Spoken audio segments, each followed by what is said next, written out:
Hello everybody, I'm Professor Bruno Silva, and on today's video we'll be discussing about the importance or the main aspects related to feeding properly sows during gestation phase. It's highly relevant to understand that the productivity of the sows increased substantially in the past 10 years due to advances in management and genetic selection based on parameters such as litter size, weaning estrus interval, and efficiency in lactation. This demonstrates the efficiency of a balanced genetic selection, which brings about a higher reproductive capacity of sows and higher survival rates of the piglets, enabling the sows to sustain larger litters without increasing piglet mortality. So the farm productivity is intimately related to the number of piglets weaned per litter, the number of non-productive days, and longevity of the breeding female in the herd. The longevity of sows is relevant not only for a high reproductive performance, but also for a sustainable production system. So although genetics has changed significantly the sows, they're much more productive, as I mentioned, they are nutritionally more demanding and less tolerant to nutritional challenges. So to establish a proper nutrition program for modern sows, one has to consider the genetic material of the farm, the nutritional needs of this genotype, the factors that will impact on these needs, and one should also understand or have the understanding of the various aspects of the metabolic interaction between genotype, nutrition, and reproduction. So this understanding is essential so that we can achieve productivity, longevity at the same time in the breeding facilities. During gestation, sows experience different metabolic phenomena.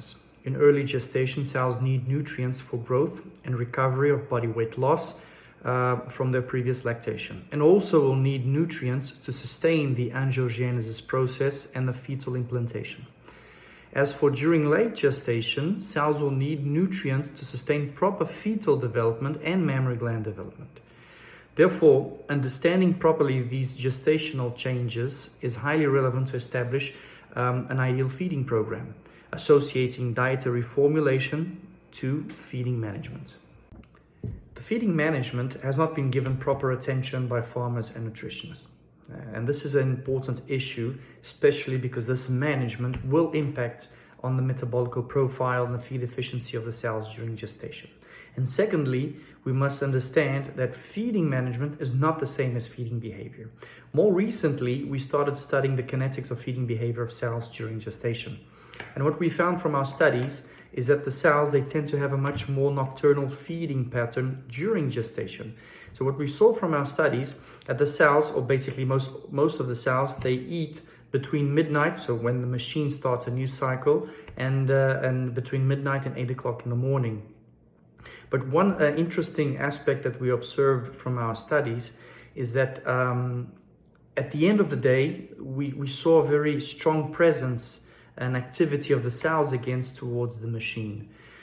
This is very interesting to understand and to see, especially because we feed the sows restrictively during gestation. So this means that when they are allowed the feed, they will tend to eat everything at once. This is a natural instinct of the animal.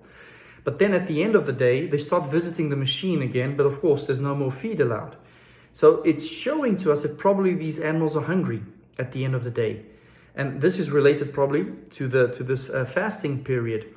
So this could indicate that these animals, if they are fed once a day, at the end of the day, they probably will go into a gluconeogenesis activation.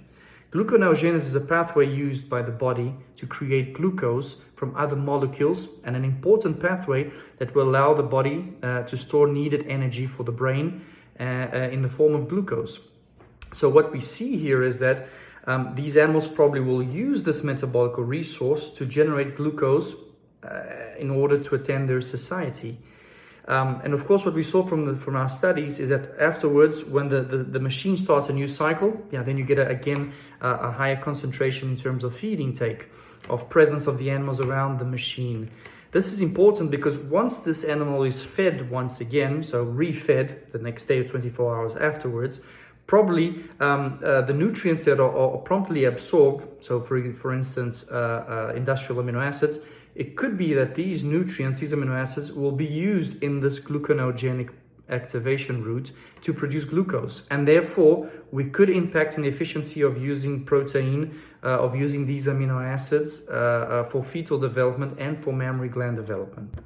In this sense, feeding management and feed formulation play an important role in preventing gluconeogenesis and guaranteeing satiety during 24 hours. A feeding strategy can be, for instance, the use of short-chain fatty acids, which can supply up to 30% of the cell's maintenance energy requirements. Therefore, the use of functional fibers could be an alternative to maintain glucose levels. We saw this during our study. The use of fiber reduced the visiting behavior at the end of the day, so clearly indicating satiety and well-being of these animals. So to end our video with the take-home messages, it's important to understand that our cells have changed. As noted, the nutrition of modern cells is not a simple task. So the establishment of an ideal nutrition program should take into account the consideration of parity order and the gestation phase. Also understand that feeding management is not the same as feeding behavior. And if we do not feed these animals in a proper way on the farm level, this could impact negatively on the efficiency of using nutrients. Therefore, the use of functional nutrients or the use of feeding strategies could have an important role to prevent this type of metabolic disorder.